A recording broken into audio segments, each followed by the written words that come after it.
বাংলাদেশ এবং নেদারল্যান্ডের মধ্যে ৩ ম্যাচের টি-20 সিরিজ আয়োজন করতে চলেছে বাংলাদেশের ক্রিকেট বোর্ড অর্থাৎ বিসিবি। এবং এই ম্যাচের সম্পূর্ণ সময়সূচি আপনাদেরকে জানাবো এই ভিডিওতে। এবং এই খেলাটি কোন মাঠে হবে, কোন স্টেডিয়ামে হবে বা কত তারিখে হবে, সেই নিয়ে আজকের এই ভিডিওতে আপনাদেরকে সবই জানাবো। এবং চলুন ভিডিওটি শুরু করা যাক। শুরু করার আগে একটি অনুরোধ, আপনারা যদি আমার চ্যানেলে নতুন হয়ে থাকেন তাহলে চ্যানেলকে অবশ্যই সাবস্ক্রাইব করবেন এবং ভিডিওটি ভালো লাগলে লাইক কমেন্ট শেয়ার করবেন। চলুন ভিডিওটি শুরু করা যাক। প্রথমে বাংলাদেশ এবং নেদারল্যান্ডের মধ্যে এই সিরিজটা আয়োজন করেছে বাংলাদেশ ক্রিকেট বোর্ড। এবং এই সিরিজটা আয়োজন করার কারণ হচ্ছে এশিয়া কাপে কাদেরকে সুযোগ দেওয়া উচিত এবং কাদেরকে সুযোগ দেওয়া উচিত নয়। এক প্রকার বলা যায় বাংলাদেশ ক্রিকেটারদেরকে ঝালিয়ে নিতে চায় নির্বাচকরা, কাদেরকে সুযোগ দেওয়া উচিত এশিয়া কাপে।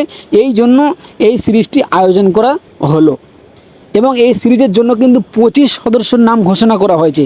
মানে বুঝতে পারছেন কারা কারা সুযোগ, মানে এশিয়া কাপের সুযোগ দিতে হবে, কাদের দিতে হবে না, সেই জন্য 25 সদস্যর নাম ঘোষণা করেছে বাংলাদেশ ক্রিকেট বোর্ড। তার মধ্যে যে পাকিস্তান এবং শ্রীলঙ্কার মধ্যে যে টি-20 সিরিজটা ছিল সেই স্কোয়াডের মধ্যে সবাই আছে।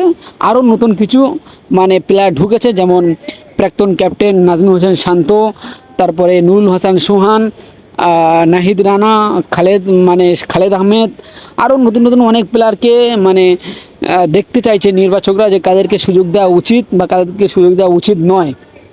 এবং এই ম্যাচটি হতে চলেছে সিলেট ক্রিকেট স্টেডিয়াম। এই 3টি ম্যাচ হবে সিলেট ক্রিকেট স্টেডিয়ামে। এবং ম্যাচটি শুরু হবে কত তারিখে?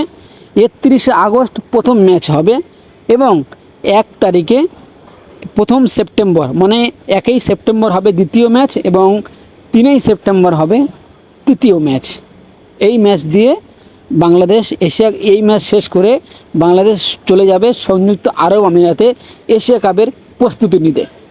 এবং এই ম্যাচকে বাংলাদেশ কিন্তু খুবই গুরুত্বপূর্ণ হতে চলেছে। এবং যে 25 সদস্যর নাম ঘোষণা করেছে, এই 25 সদস্য মানে সবাইকে চান্স দেওয়া হবে, সবাইকে এক এক করে মানে প্রত্যেক ম্যাচে কিন্তু স্কোয়াড ঘোরাবে, দেখতে চাইবে নির্বাচকরা যে কারা ভালো খেলছে বা কারা খারাপ খেলছে। বুঝতে পারছেন, এই ছিল শেষ আপডেট। আপনারা ভিডিওটি ভালো লাগলে লাইক কমেন্ট শেয়ার করবেন।